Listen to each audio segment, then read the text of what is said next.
आप सभी को मेरा नमस्कार। मैं डॉक्टर रंजीता, यूपीएससी के 2013 बैच से आप सभी की आईएएस गाइड और कोच। आज इस वीडियो में मैं आपसे बात करूंगी कि आईएएस आप किस तरीके से बन सकते हैं। जी हाँ, मैं आप उसी आईएएस एग्ज़ाम की बात कर रही हूँ जिसके बारे में आप हमेशा टीवी में देखते हैं, न्यूज़पेपर में पढ़ते हैं। वही आईएएस एग्ज़ाम जिससे कि डिस्ट्रिक्ट कलेक्टर बनते हैं, एसडीएम बनते हैं, और वही आईएएस एग्ज़ाम जो चर्चा में रहता था कि जिसमें लाल बत्ती की नीली बत्ती की गाड़ियाँ मिलती है। तो मैं उसी आईएएस एग्ज़ाम की बात करूंगी। तो ये आईएएस एग्ज़ाम ना होके इस एग्ज़ाम का एक्चुअल नाम होता है सिविल सर्विसेज एग्ज़ाम। तो इसे सिविल सर्विसेज एग्ज़ाम कहा जाता है, जिसमें कि टोटल 24 सर्विसेज का में सिलेक्शन किया जाता है। तो आईएएस उसकी वन ऑफ द सर्विस है और वही काफ़ी ग्लैमरस सर्विस है। ग्लैमरस इसलिए क्योंकि आप सब जो नॉर्मल जनता है उसका पाला सिर्फ आईएएस से ही पड़ता है या कभी कभी थोड़ा आईपीएस से, तो इसलिए उसको थोड़ी ग्लैमरस सर्विस बोला जाता है। तो वैसे इसमें टोटल 24 सर्विसेज होती हैं, जिसके कुछ एग्जाम्पल हैं आईएएस, आईपीएस, आईआरएस, आईसीएस और रेलवे सर्विसेज। तो ये सारी सिविल सर्विसेज जो होती हैं इस देश के ब्यूरोक्रेट्स को सिलेक्ट करती हैं। तो ब्यूरोक्रेसी क्या होती है ये मैं आपको बताती हूँ। ब्यूरोक्रेसी गवर्नमेंट का वो डिपार्टमेंट, वो सेक्शन ऑफ द डिपार्टमेंट, मतलब वो पोर्शन है गवर्नमेंट का जो कि जितने भी आप गवर्नमेंट के डिपार्टमेंट सोच सकते हैं, महकमे सोच सकते हैं, उन सभी को हेड करता है, उन सभी को चलाता है।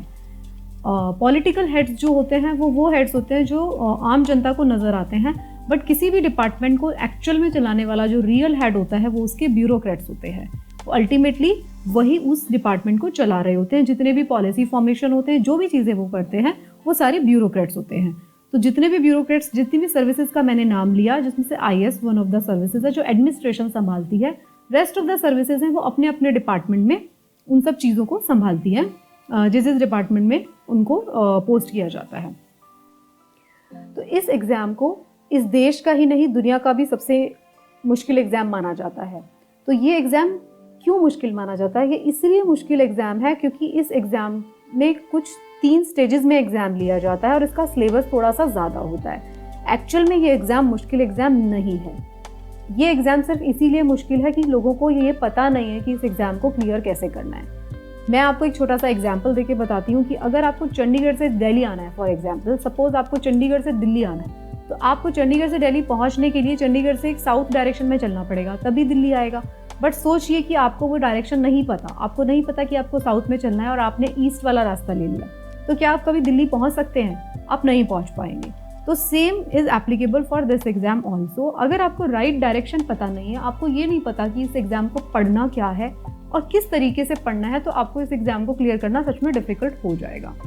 तो इस चैनल के माध्यम से, ये चैनल बनाने का पर्पज़ ही मेरा सिर्फ इतना है कि मैं आपको बता देना चाहती हूँ, मुझे पता है मैं 2013 में इस एग्ज़ाम को क्लियर किया है मैंने, तो मुझे पता है मैं डॉक्टर भी हूँ, तो मुझे मालूम है कि जब मैं इस एग्ज़ाम के बारे में प्रिपरेशन कर रही थी तो आई डिडंट नो एनीथिंग, मुझे कुछ नहीं पता था, क्योंकि मैं एक मिडिल क्लास फैमिली से आती हूँ जिसमें मेरी फैमिली के अंदर कोई ब्यूरोक्रेट्स नहीं है पहले से जो कि मुझे बता पाते कि इस एग्ज़ाम को इस तरीके से करना है। तो मुझे बहुत डिफ़िकल्टी आती थी। तो मैं बहुत अच्छे से जानती हूँ कि आप सबको इस एग्ज़ाम को क्लियर करने में क्या क्या डिफ़िकल्टीज़ आने वाली हैं। सबसे पहली चीज़, आपको पता ही नहीं होता है कि एग्ज़ाम एक्चुअली होता क्या है, कैसे ये होता है। तो ये जो एग्ज़ाम है ये यूपीएससी कंडक्ट कराती है। ये एग्ज़ाम यूपीएससी है, यूनियन पब्लिक सर्विस कमीशन। इस एग्ज़ाम की सारी डिटेल्स मैं इस वीडियो के सेकंड पार्ट में आपके साथ डिस्कस करूंगी। आज मैं जो बात कर रही हूँ वो ये है कि इस चैनल को शुरुआत करने का मेरा कारण ही वही है कि मुझे मालूम है कि मिडिल क्लास के लोगों को क्या क्या दिक्कत आती है। आपने इस एग्ज़ाम के बारे में ज़रूर सुना होगा पहले भी कि किसी रिक्शे वाले के बेटे ने इस एग्ज़ाम को क्लियर किया, हाउसवाइफ्स ने इस एग्ज़ाम को क्लियर किया, और बहुत सारी चीज़ें। तो अब आप सोच सकते हैं कि जब वो लोग एग्ज़ाम को क्लियर कर सकते हैं तो आप सब भी कर सकते हैं। मेरा पहला फोकस आप लोग रहेंगे, वो लोग रहेंगे जो दूसरे एग्ज़ाम्स की प्रिपरेशन कर रहे हैं, छोटे एग्ज़ाम्स की प्रिपरेशन कर रहे हैं, जैसे कि बैंक पीओ का एग्ज़ाम की प्रिपरेशन कर रहे हैं, पुलिस कांस्टेबल की कर रहे हैं प्रिपरेशन, एसएससी के पेपर की प्रिपरेशन कर रहे हैं। तो मैं आप सभी लोगों से ये कहना चाहती हूँ कि आप लोग ऑलरेडी बहुत मेहनत कर रहे हो, आपको बस इतनी सी मेहनत और करनी है, सही डायरेक्शन में मेहनत करनी है, and you will be through with this exam. आपको बस डायरेक्शन पता होनी चाहिए, क्या पढ़ना है आपको ये पता होना चाहिए, और आपका ये एग्ज़ाम बहुत ही आसानी से क्लियर हो जाएगा। तो आप सब लोग जो किसी और एग्ज़ाम की प्रिपरेशन कर रहे हैं, वो अगर थोड़ी सी मेहनत और करेंगे तो you can also become IAS. दूसरी बात मैं कहना चाहती हूँ उन लोगों से, उन पेरेंट्स से, उन स्टूडेंट्स से जो अभी स्कूल में हैं, कॉलेज में हैं। क्योंकि इस एग्ज़ाम की जो प्रिपरेशन है उसका 70% पार्ट होता है स्कूल की बुक्स, NCERTs। यस, आप सभी को मैं बता देना चाहती हूँ इस एग्ज़ाम की प्रिपरेशन का 70% जो भाग है वो NCERT से आता है। जो 30% जो सिलेबस बचता है वो सब कुछ आपका करंट अफेयर्स और बहुत सारी चीज़ें होती हैं, लेकिन 70% जो है आपकी क्लास 6 से लेके क्लास 12 तक की NCERTs में सब कुछ लिखा हुआ है। जितने भी लोगों ने एग्ज़ाम क्लियर किया है, चाहे वो मैं हूँ, चाहे वो कोई भी, चाहे टॉपर्स है, आप किसी से भी पूछ सकते हैं, सब लोग आपको कहेंगे कि NCERTs are the very important source for preparation of this exam. But problem क्या है ना, हमें लगता है कि इतना मुश्किल एग्ज़ाम और इतनी छोटी किताब, तो हम उस चीज़ को मान नहीं पाते। हमें लगता है कि बहुत सारी बड़ी बड़ी किताबें होनी चाहिए तभी ये एग्ज़ाम क्लियर होगा। बट बात बहुत ही सिंपल है, बहुत ही सरल है। इस एग्ज़ाम को क्लियर करने के लिए आपको NCERTs पढ़नी पड़ेंगी। NCERT आपका मिनिमम 70% बेस बनाती है इस एग्ज़ाम को क्लियर करने के लिए। Trust me, NCERT। तो इसीलिए मैं कहूँगी जो भी पेरेंट्स इस वीडियो को देख रहे हैं, जिनके बच्चे स्कूल में हैं, जो स्टूडेंट्स इस वीडियो को देख रहे हैं, जो ऑलरेडी स्कूल में हैं या कॉलेज में हैं, आप सबको समझना पड़ेगा, आपको इस एग्ज़ाम को अगर क्लियर करना है तो आप अपनी खुद की किताबें, जो खुद का सिलेबस है, उसको अच्छी तरीके से पढ़ते रहिए। By the time you will finish your graduation, थोड़ी सी ठीक डायरेक्शन में मेहनत करके, जो कि आपको इस चैनल के द्वारा पूरी गाइडेंस आपको मिलती रहेगी, you can totally clear this exam in your very first attempt. जो लोग भी कहते हैं कि उन्होंने फर्स्ट अटैम्प्ट में एग्जाम क्लियर किया, पता है उनके साथ क्या एडवांटेज रही है? उनके साथ एडवांटेज ये रही है कि उनको किसी ना किसी ने बहुत अच्छे से गाइड किया है, बहुत अच्छे से समझाया। मैं अपनी खुद की बात करना चाहती हूँ कि अगर मेरे को सिर्फ सिविल सर्वेंट ही बनना था, सिविल सर्विसेज का एग्ज़ाम ही क्लियर करना था, तो सोचिए मुझे डॉक्टर बनने की क्या ज़रूरत थी। But the problem is guidance की कमी थी, गाइडेंस नहीं थी। किसी ने मुझे बताया नहीं ना कि आपको डॉक्टर बनने की कोई ज़रूरत नहीं है। मैंने डॉक्टर की सीट भी नहीं ख़राब की होती, मैं सीधा ही सिविल सर्विसेज एग्ज़ाम दे रही थी ग्रेजुएशन करके। बट द प्रॉब्लम इज़ ये एग्ज़ाम इसीलिए डिफ़िकल्ट होता है क्योंकि हमें इसके बारे में सही गाइडेंस नहीं है। तो आपको सही गाइडेंस इज़ द फर्स्ट की टू क्लियर दिस एग्ज़ाम। तो इस चैनल के माध्यम से मैंने डिसाइड किया है कि मैं उन सभी लोगों की हेल्प करूंगी जिनको ये नहीं मालूम है कि IAS एग्ज़ाम एक्चुअल में क्या होता है और इसे क्लियर किस तरीके से करना है। मैं खुद एक डॉक्टर हूँ और एक मिडिल क्लास फैमिली से आती हूँ। मुझे मालूम है कि मैंने क्या क्या डिफ़िकल्टीज़ फेस किए हैं, सिर्फ इस वजह से कि मुझे मालूम ही नहीं था कि इस एग्ज़ाम को कैसे क्लियर करना है। तो इस चैनल के माध्यम से, इस चैनल के वजह से मैं आप सभी से इंटरेक्ट करूंगी। मैं आप सबको बताऊंगी कि इस एग्ज़ाम को किस तरीके से क्लियर करना है, आपको इसके लिए क्या पढ़ना है, क्या नहीं पढ़ना है, और जो जो टॉपिक्स मुझे लगते हैं कि डिफ़िकल्ट है, मैं वो सब आपको यहाँ पढ़ाऊंगी भी। उन सब के लेक्चर्स भी मैं आपको दूंगी। जो लोग इसको कहते हैं कि मैंने फर्स्ट अटैम्प्ट में क्लियर कर लिया या बहुत जल्दी क्लियर कर लिया, छोटी एज में क्लियर कर लिया, उन लोगों के साथ क्या एडवांटेज रहती है? उन लोगों के साथ एडवांटेज यही होती है कि उनकी फैमिलीज़ में, उनके रिलेटिव्स में कोई ना कोई ब्यूरोक्रेट्स ऑलरेडी होते हैं जो उनको गाइड करते हैं कि आपको किस तरीके से इस एग्ज़ाम के लिए अप्रोच करना है। इस एग्ज़ाम की प्रिपरेशन अगर 8th क्लास का बच्चा समझ जाए कि उसको करनी है, उसको तब से करनी शुरू करनी है, तो ये एग्ज़ाम क्लियर हो सकता है पहले ही अटेम्प्ट में। अब आप सबको ये मजाक लगेगा, बट ये मजाक नहीं है।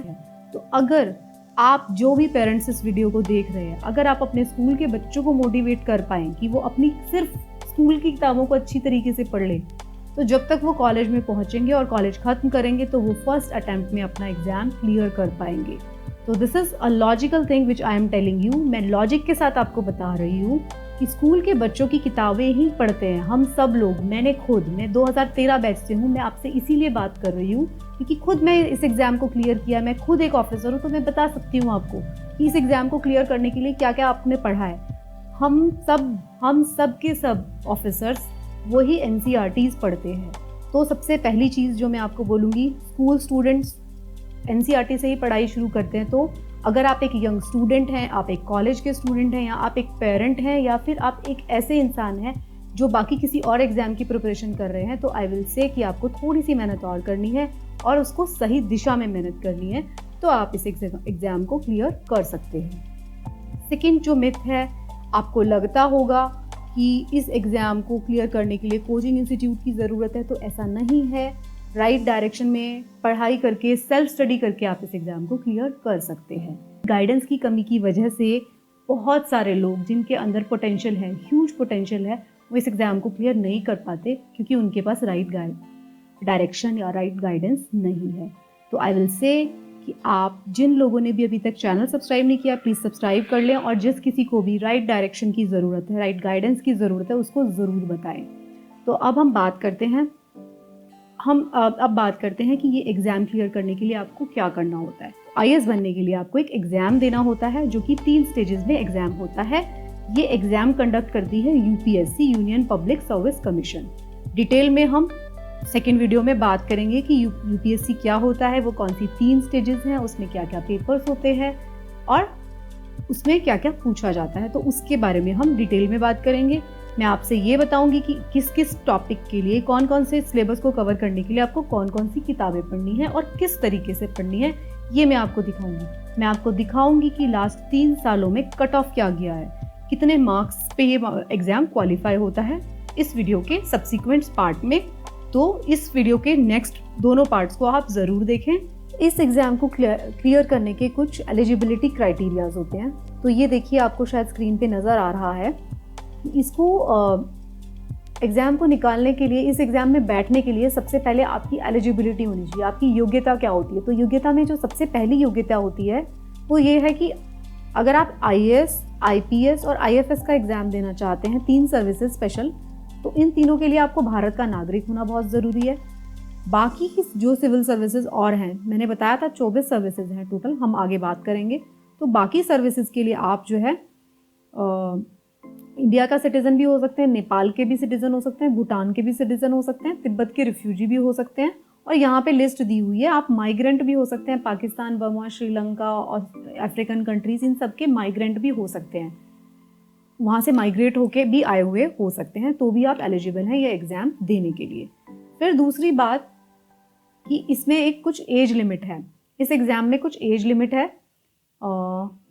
जो इस एग्ज़ाम की जो एज लिमिट है वो मिनिमम एज लिमिट है 21 ईयर्स मिनिमम, और मैक्सिमम एज लिमिट है 32 ईयर्स।